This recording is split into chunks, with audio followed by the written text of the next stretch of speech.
The Toronto cop convicted in the shooting death of teenager Sammy Yatim will remain free on bail until April, instead of having to turn himself in Sunday night as previously planned. The reason? New evidence was brought forward that could play a role in Constable Forcillo's appeal. That appeal will now be split into two sections. The first part is expected to begin on Monday. The new evidence can't be heard in court until April, when Forcillo will be forced to turn himself in.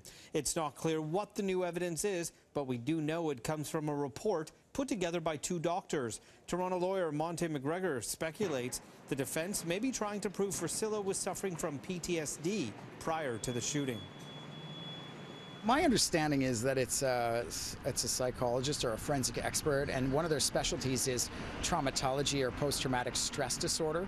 My speculation is that what they're going to try and do is they're going to try and say that Mr. Forcillo, because of prior traumatic experiences as an officer, was influenced at the moment that he was making the decision to fire the gun that was discharged against Mr. Yatim.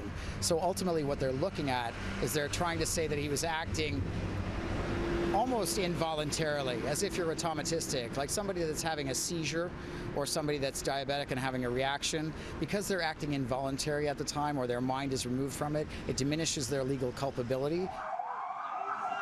Forcillo has been free on bail since he was convicted of attempted murder in January of 2016.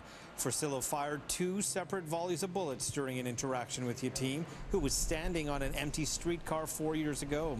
The officer has appealed the conviction on the grounds that the ruling is illogical and the 6-year sentence is cruel and unusual.